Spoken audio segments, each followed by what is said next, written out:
आज के इस वीडियो में हम देखेंगे कि जावा स्क्रिप्ट की क्लास के अंदर मेथड्स को कैसे लिखा जाता है और फिर ऑब्जेक्ट बना के उन मेथड्स को कैसे यूज किया जाता है।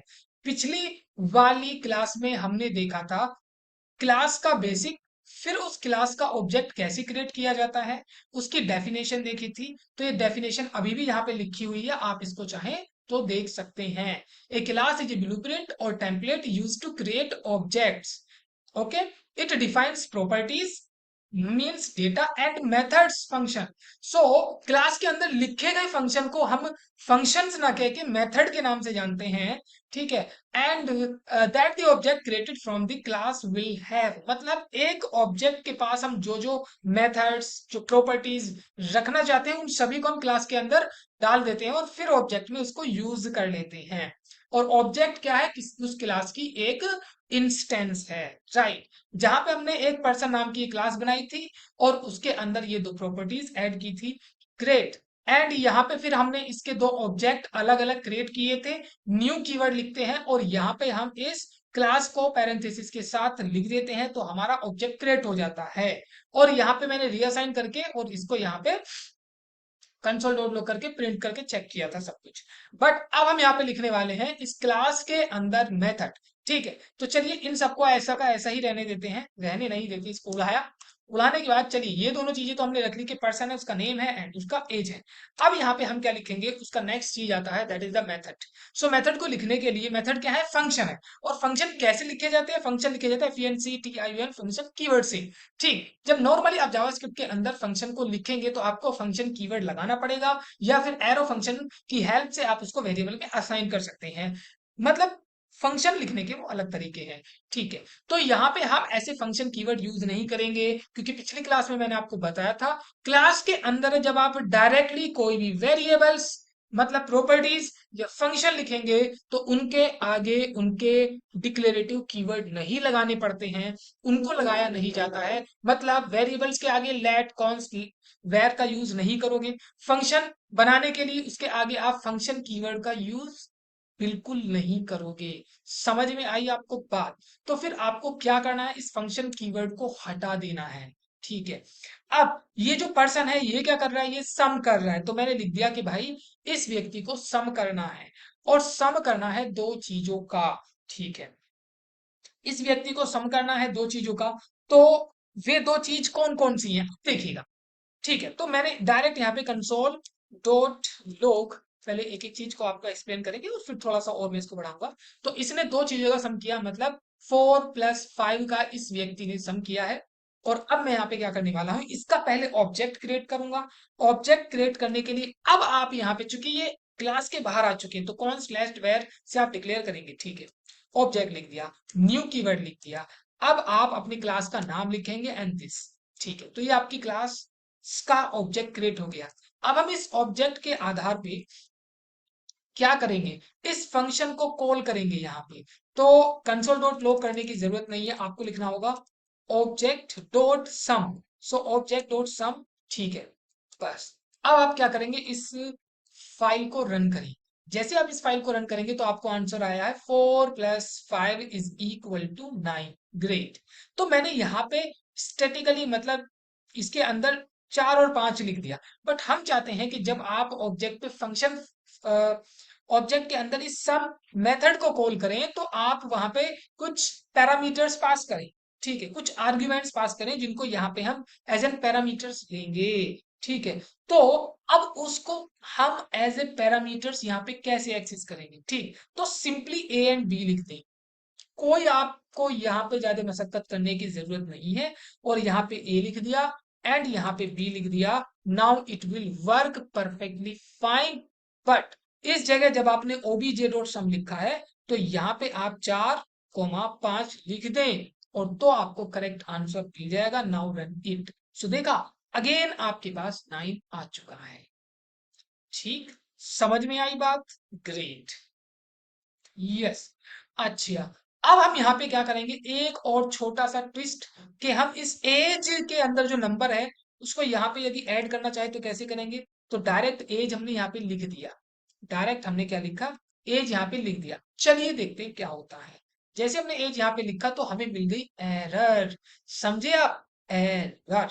और एरर हमें किस लिए मिली है? वो इसलिए मिली है जावा स्क्रिप्ट के अंदर क्लास के क्लास के जावा स्क्रिप्ट की क्लास के अंदर क्लास के वेरिएबल्स या मेथड्स को एक्सेस करने के लिए दिस कीवर्ड का यूज करना होता है।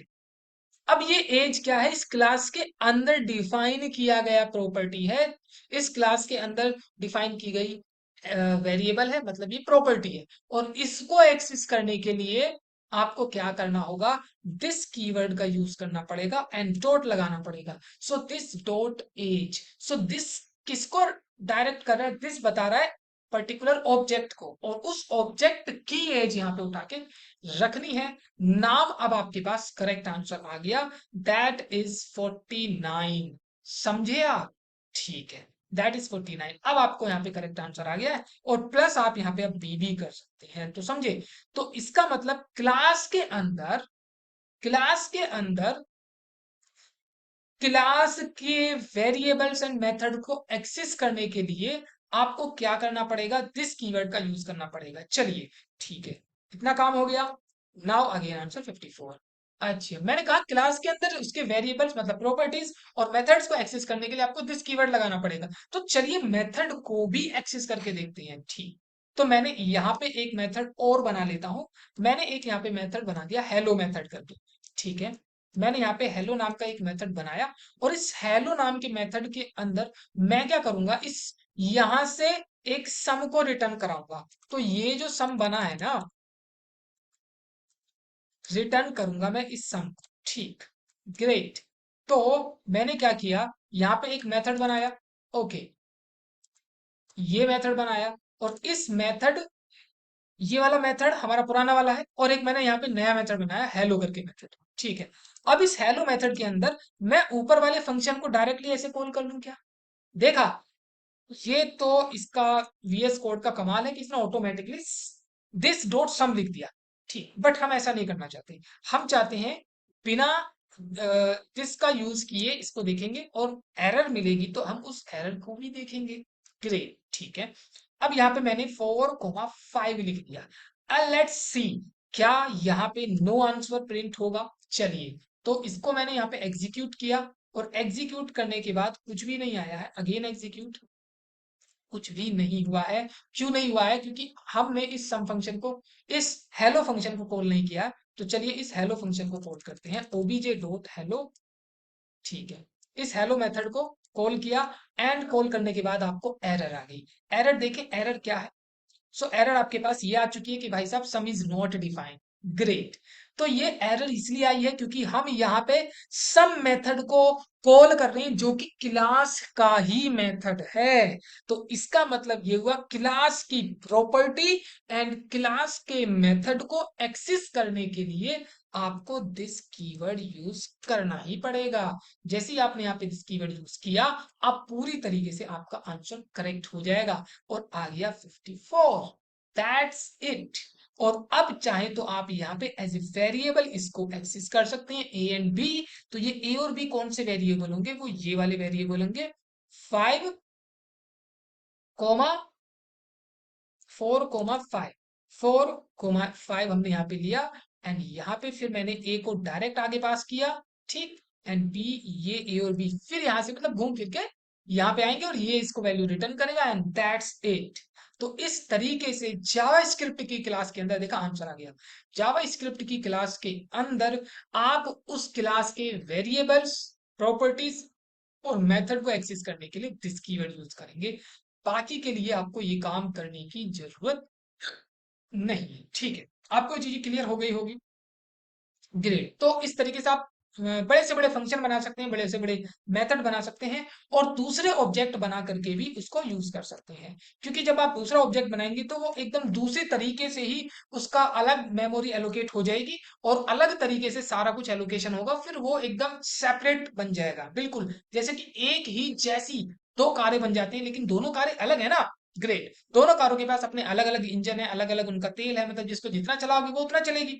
ठीक है, बिल्कुल वैसे ही अब ये ऑब्जेक्ट वन है, ये ऑब्जेक्ट टू है। यदि आपने एक कार को कहीं पे इधर उधर ठोक दिया तो उसका खराब हो जाएगा। वैसे ही तो एक ऑब्जेक्ट को जितना यूज करो ठीक है, नहीं यूज करो ठीक है, वैसे ही। सो ये दोनों ऑब्जेक्ट एकदम अलग अलग हो चुके हैं, राइट। सो इस तरीके से आप एक जावा स्क्रिप्ट की क्लास के अंदर मेथड्स को बनाते हैं, उनको यूज करते हैं एंड उसके ऑब्जेक्ट्स को क्रिएट करके उनको एक्सेस कर सकते हैं। ठीक है, तो फिर नेक्स्ट वीडियो में आपको एक और नई चीज सिखाई जाएगी जिसे हम कहते हैं कंस्ट्रक्टर। तो जावा स्क्रिप्ट के अंदर कंस्ट्रक्टर क्या करते हैं, कैसे उनको यूज करते हैं, क्या रिक्वायरमेंट क्या है क्या नहीं है, everything we will cover in the next video. ठीक है, तो चलते हैं, मिलते हैं फिर नेक्स्ट